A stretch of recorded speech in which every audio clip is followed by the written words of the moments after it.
Hi there lovelies, I'm Rhonda Crimes. I'm a life and leadership coach supporting everyday people just like you to reflect and rework your everyday stories so you can step into the everyday leadership of your families and communities and create compelling, meaningful and fruitful lives every day.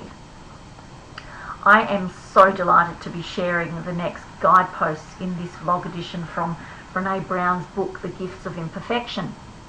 You'll recall that I've been breaking up the book into bite-sized pieces with shorter videos that you can watch or listen to on the fly instead of having to find too much time. But if you know me, you will also know that I totally think you need to read the book for yourself.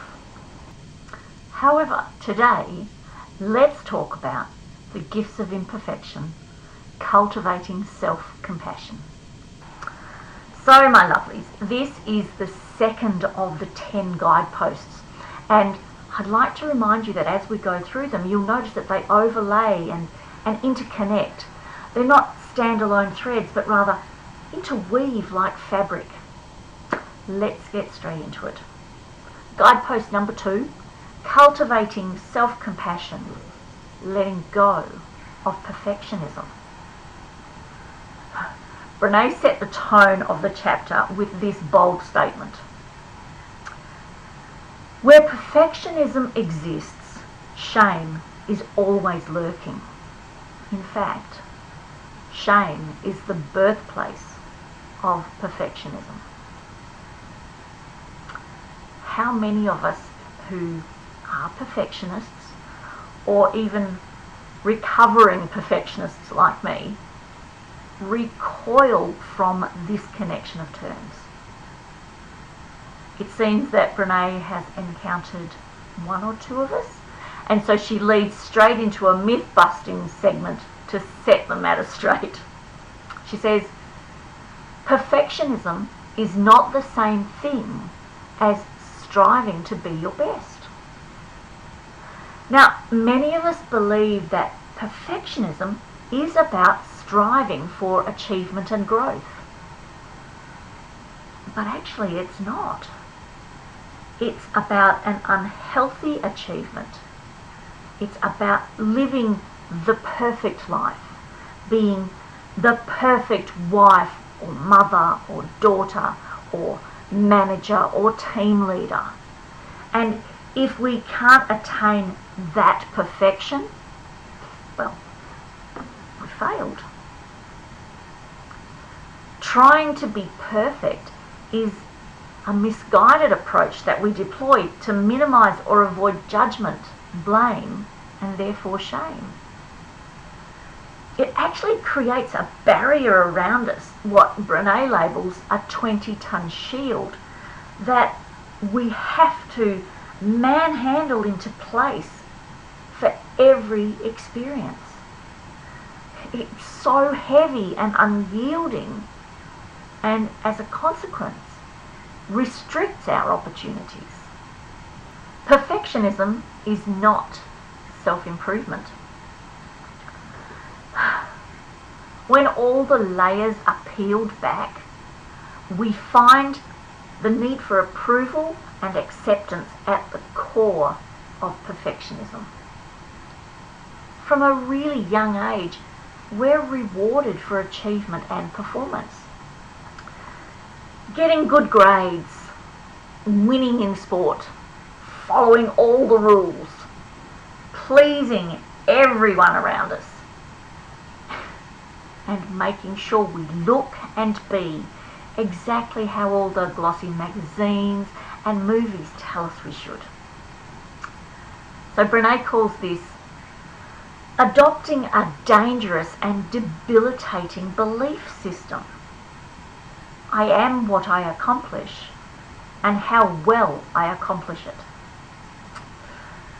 Perfectionist thinking focuses on what others will think of me, whereas healthy striving focuses on how I can improve.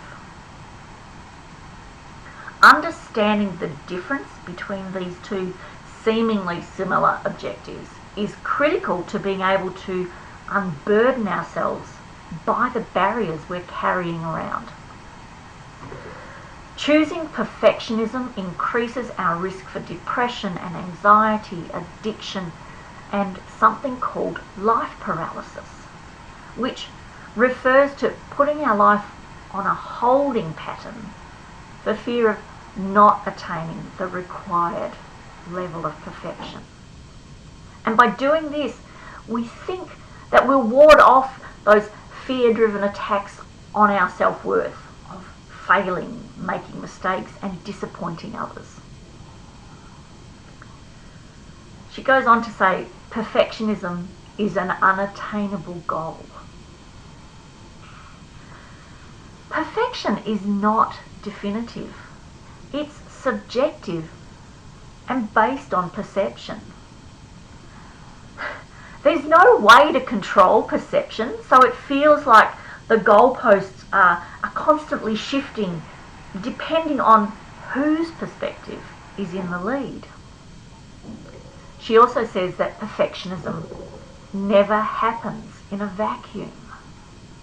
It touches everyone around us. It's contagious. We give it to our children. We give it to our students, our friends, and our workplaces. All the unrealistic and impossible expectations for being the best, receiving the highest accolades all the time, being the most dedicated, working the longest, winning all the competitions, laying out really harsh judgments for falling short or not measuring up. Perfectionism is addictive because when we invariably do experience shame, judgment, and blame, we often believe it's because we weren't perfect enough. The antidote to perfectionism is to acknowledge our vulnerabilities to the shared human experiences of shame, judgment, and blame, to develop shame resilience and practice self-compassion. When we practice self-compassion, we can embrace our imperfections, and through that process, we find the gifts I spoke of in an earlier video: courage, compassion, and connection.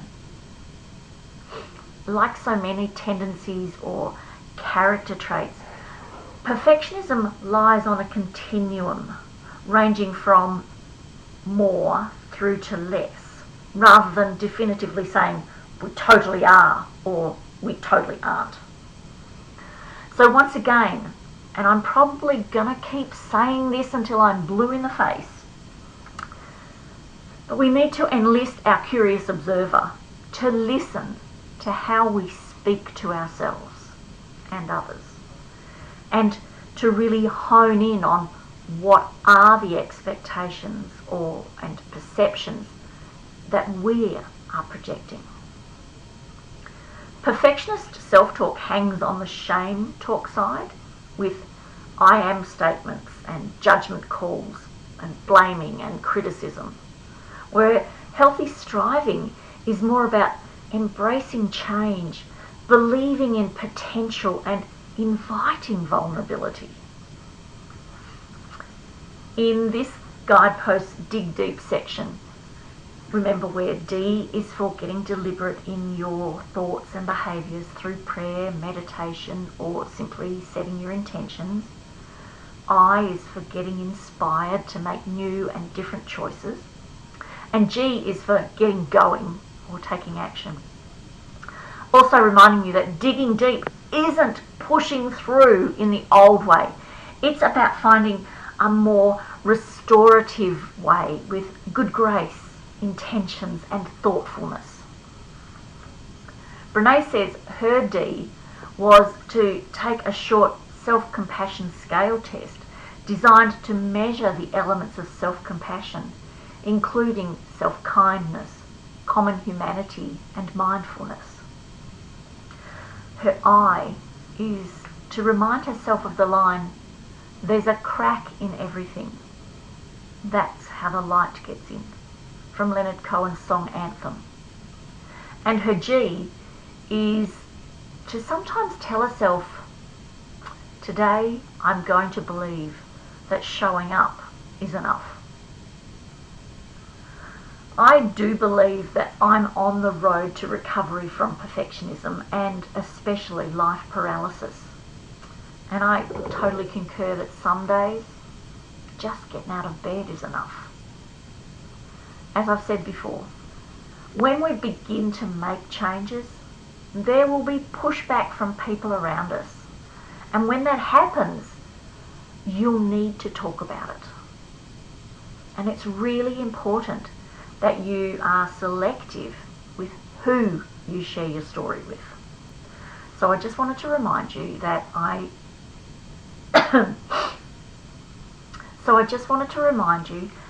created a printable A4 handout with 8 tips to help with the selection of someone safe to share your story with.